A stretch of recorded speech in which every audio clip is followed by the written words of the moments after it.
Teaching it's not a passion, it's rage. हम वापस लेके आ गए हैं साइंस का 9th क्लास का topic, the fundamental unit of life, that is cell. तो इसका होगा ये पार्ट 1। ठीक है, आगे देखते हैं। बहुत सारे लोग मिलने वाले हैं हमें, बहुत सारे लोग मिलने वाले हैं। सबसे पहले आके हमें मिलेंगे, सबसे पहले आके मिलेगा कौन? रॉबर्ट हुक भैया। रॉबर्ट हुक भैया आके बोलते हैं 1665 में कि भैया देखो देखो देखो देखो सेल दिख गया। ठीक है, तो Robert Hooke in 1665 observe the cell in a कॉक slice with the help of a primitive microscope. Primitive microscope से उन्होंने देख लिया था। लेवेनहॉक भैया आए 1674 में, उन्होंने डिस्कवर्ड कर लिया क्या? Living cell. हमने भैया बोला कि जिंदा सेल खोज लिया हमने। ठीक है, discovered the living cell in pond water for the first time with the help of the improved microscope. ज़्यादा अच्छे माइक्रोस्कोप से लिविंग सेल खोज लिया। ठीक है, पॉन्ड वाटर में। रॉबर्ट ब्राउन भैया आए अब कितने सालों बाद आए। उन्होंने बोला 1831 में कि भैया देखो मैंने तो न्यूक्लियस खोज लिया है मैंने क्या? न्यूक्लियस खोज लिया है। और फिर परकिंजी भैया आए। परकिंजी भैया ने बोला 1839 में कि देखो जो भी अंदर कुछ है, जो भी तुम्हें देखने मिल रहा है, जो भी कुछ है, सब प्रोटोप्लाज्म है। उन्होंने एक टर्म दे दिया protoplasm. Purkinje in 1839 coined the term protoplasm for fluid substance of the cell. देख लेते हैं फिर आगे। सेल थ्योरी दे देते हैं। सेल थ्योरी किसने दी? सेल थ्योरी किसने दी? दो लोगों ने दी। पहले तो 1838 में आके शेल्डन बोलते हैं हमें, और 1839 में शॉन बोलते हैं हमें। दो बायोलॉजिस्ट हैं, याद रखना है ना। ठीक है, तो ये लोग क्या बोलते हैं? The cell theory states that all the plants and animals are composed of cell and that the cell is the basic unit of life. इन्होंने क्या बोला कि जितने भी प्लांट हैं या फिर जितने भी ऑर्गेनिज्म हैं, लिविंग है, सब सेल के बने होते हैं। सब सेल के ही बने होते हैं सिर्फ। ठीक है, basic unit of life cell है। जिंदा है कोई ऑर्गेनिज्म तो वो सेल है। सबसे छोटी यूनिट, सबसे छोटी जिंदा यूनिट क्या है? सेल है। फिर विर्चॉफ भी आए 1855 में। उन्होंने क्या बोल दिया? एक्सपांड कर दिया, उन्होंने खींच दी थ्योरी और बोला क्या? एक और लाइन जोड़ दी इसमें कि all cells arise from of pre existing cells. जितने भी सेल हैं, जितने भी जिंदा सेल हैं, ठीक है, जितने भी आने वाले हैं, वो प्री एग्जिस्टिंग सेल से ही आए हुए हैं। मतलब जो पहले आए हुए थे उन्हीं से बने हुए हैं आज के सेल। इलेक्ट्रॉन माइक्रोस्कोप देखेंगे। इलेक्ट्रॉन माइक्रोस्कोप की डिस्कवरी कब हुई? 1940 में हुई। अच्छा, हमने कभी जब सबसे पहले कब सेल देखा था? 1665 में। किसने देखा था? रॉबर्ट हुक भैया ने। ठीक है, जिंदा नहीं था वो। तो जितना हम इस पार्ट में देखेंगे वो इलेक्ट्रॉन माइक्रोस्कोप की खोज के पहले का देखेंगे। ठीक है, electron microscope made it possible to observe and understand the complex structure of the cell and its various organelles. मतलब सेल ऑर्गेनेल्स वगैरह की बात, जो अंदर देखने का बात था, वो सेकंड पार्ट में हम भी देखेंगे, बट वो बाद में देखेंगे। तो कितने टाइप के सेल होते हैं भैया? 7 टाइप ऑफ सेल होते हैं। इससे ज़्यादा मिल जाए तो कमेंट में बता देना। तो मेरे हिसाब से तो स्मूथ मसल सेल होता है, ब्लड सेल होता है, नर्व सेल होता है, बोन सेल होता है, ओवम होता है, स्पर्म होता है, फैट सेल होता है। इतने ही ह्यूमन सेल्स होते हैं सिर्फ। Cell is made up of 5 things as per NCERT. ठीक है, अब ये क्या बोलते हैं एनसीईआरटी वाले की? प्लाज्मा मेम्ब्रेन होती है, सेल वॉल, न्यूक्लियस, साइटोप्लाज्म और सेल ऑर्गेनेल से बन के भाई बस हो जाता है, बन जाता है बस सेल। ठीक है, 5 चीज़ें होती हैं सिर्फ, उसमें चैप्टर बना दिया इन लोगों ने। तो प्लाज्मा मेम्ब्रेन देख लेते हैं। प्लाज्मा मेम्ब्रेन क्या है? प्लाज्मा मेम्ब्रेन है outermost covering of the cell. It separates the content of the cell from its environment. ठीक है, जो सेल के अंदर है वो सब सेल है, और उसको डिफाइन कौन कर रहा है? Plasma membrane. जो बाहर है वो सेल नहीं है। ठीक है, डायग्राम में भी दिख रहा है। It is flexible, it is made up of lipid and protein. किसका बना होता है? लिपिड और प्रोटीन का बना होता है। It allows the entry and exit of some material in and out of the cell. क्या करता है कि कुछ मटेरियल्स को अंदर आने देता है, कुछ मटेरियल को नहीं आने देता है। ठीक है, it also prevents the movement of some other materials. अब ये सेल किसका सेल है? एनिमल सेल है। ठीक है, प्लांट सेल नहीं है, एनिमल सेल है। अब डिफ्यूजन की बात कर देते हैं और ऑस्मोसिस में डिफरेंस देख लेते हैं। ठीक है, तो डिफ्यूजन है क्या? डिफ्यूजन की बात जब आ रही है कि प्लाज्मा मेम्ब्रेन के बाहर जो कुछ था, ठीक है, वो सेल नहीं था, तो अंदर आने के लिए भी कुछ लगेगा, तो उस प्रोसेस को हम समझेंगे डिफ्यूजन या फिर ऑस्मोसिस।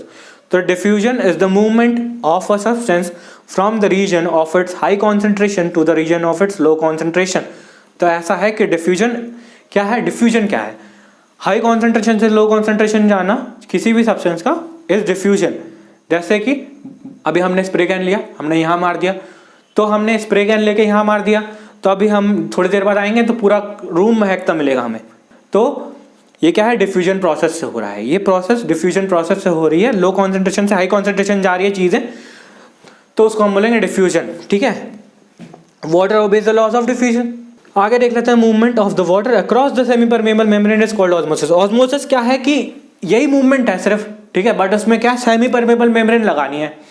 सेमी परमेबल मेम्ब्रेन लगा दी है हमने, तो हाई कॉन्सेंट्रेशन से जब लो कॉन्सेंट्रेशन जा रही है चीज़ें via a semi permeable membrane, तो हम उसको क्या बोलेंगे, ऑस्मोसिस। ठीक है, आगे देख लेते हैं। अब देख लेते हैं, पानी भर के लाते हैं, पानी गिलास लाते हैं, पानी का गिलास और नमक का डब्बा। ठीक है, पानी गिलास और नमक का डब्बा ले आते हैं। तो क्या करेंगे अब कि पानी का गिलास लाएंगे और सेल को डुबो देंगे उसमें।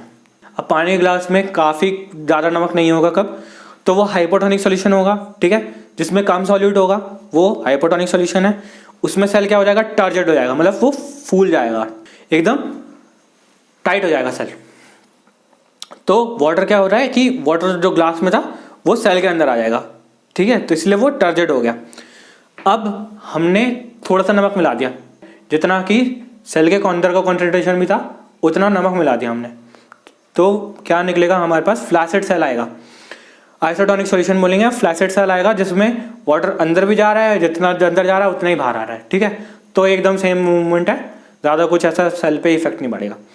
अब सेल प्लाज्मोलाइज कब होगा, जब हमने एक नमक का डब्बा था ना, आधा भर देना नमक से, आधा भर दिया नमक से, अब उसमें सेल डुबो दिया। अब सेल डुबो दिया उसमें, तो क्या होगा कि जितना अंदर पानी सेल में था वो सारा बाहर निकल जाएगा, तो सेल प्लाज्मोलाइज हो जाएगा। तो यही हम लोग एक बड़ा डेफिनेशन देख लेते हैं, एडिटर ने लिख के दिया तो उसका भी पढ़ना चाहिए। ठीक है, hypotonic solution, if the concentration of the solute in the medium surrounding the cell is less than that of the cell, then it is said to be hypotonic solution. Isotonic solution, if the concentration of solute in the medium surrounding the cell is same as that of the cell, then it is said to be isotonic solution. Hypertonic solution, if the concentration of solute in the medium surrounding the cell is more than that of the cell, then it is said to be hypertonic solution. है ना, glass में नमक के साथ याद रखना होगा। ठीक है, अब देख लेते हैं अमीबा कैसे काम करता है। अमीबा क्या करता है, अमीबा एंडोसाइटोसिस करता है। Endocytosis is amoeba acquiring food is endocytosis.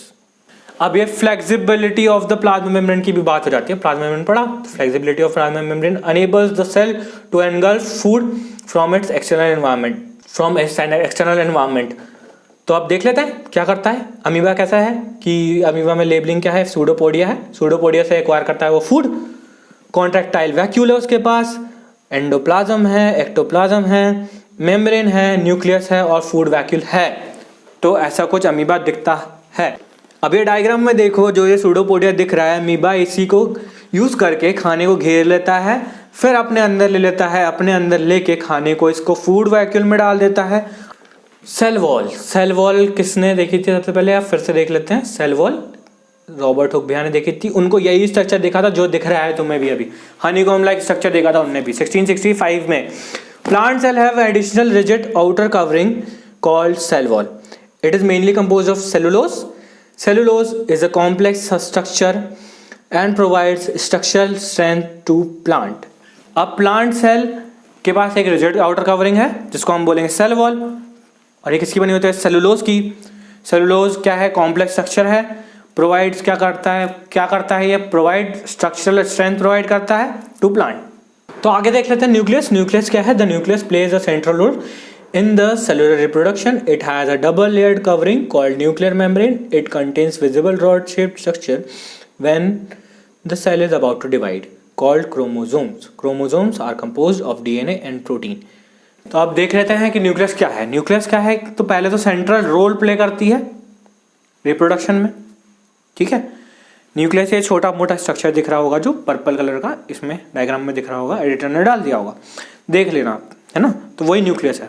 अब क्या बोल रही है, कौन सा कैसा स्ट्रक्चर है, डबल लेयर्ड स्ट्रक्चर है। डबल लेयर्ड कवरिंग है, न्यूक्लियर मेम्ब्रेन बोलते हैं उसको। तो रॉड जैसा जो स्ट्रक्चर दिखता है उसको क्रोमोसोम बोलते हैं। और क्रोमोसोम किसका बना होता है, डीएनए का और प्रोटीन का। तो when a onion peel is mounted on a slide and stained with iodine, saffron and methylene blue solutions, then the darker appearing regions inside the cell is called nucleus. तो क्या है कि जब हम सेल को stand करते हैं, onion पील को स्टेन करते हैं आयोडीन से, सैफरन से या फिर मिथाइलिन ब्लू सॉल्यूशन से, किसी भी चीज से, तो अगर जो डार्कर रीजन है उसको बोलेंगे न्यूक्लियस। आगे देखते हैं और क्या देख लेते हैं। डीएनए और आरएनए की बात कर दी है, डीएनए आरएनए की बात कर दी है, तो आरएनए और डीएनए की बात कर दी है, तो देख लेते हैं डीएनए आरएनए क्या है।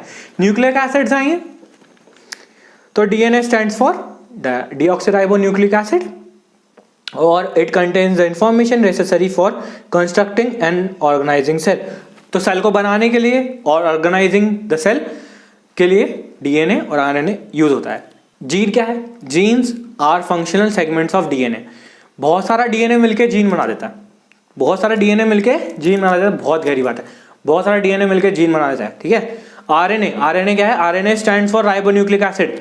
तो ऐसा कुछ स्ट्रक्चर होता है डीएनए का, डीएनए इज डीऑक्सीराइबोन्यूक्लिक एसिड और आरएनए इज राइबोन्यूक्लिक एसिड। तो प्रोकैरियोट और यूकैरियोट, प्रोकैरियोट क्या है? प्रो इज, तोड़ देते हैं वर्ड को पहले तो। प्रोकैरियोट क्या है? Pro is primitive and karyotes is nucleus, ठीक है।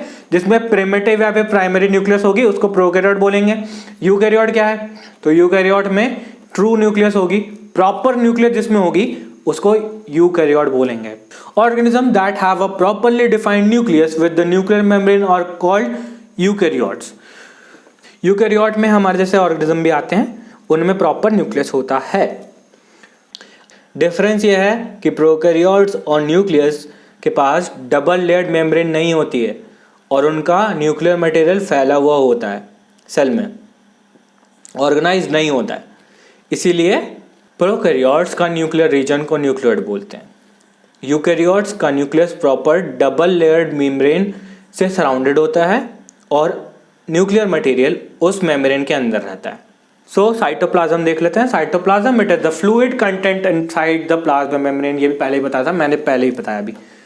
It contains the cell organelles, the region that takes up very little stain in an onion peel slide is called cytoplasm। अब जो हमने स्टेन किया था न्यूक्लियस में, तो उसमें देखा था जो स्टेन ज़्यादा हुआ डार्कर रीजन वो क्या था? न्यूक्लियस था, और जो कम स्टेन हुआ वो साइटोप्लाज्म है इस सेल में।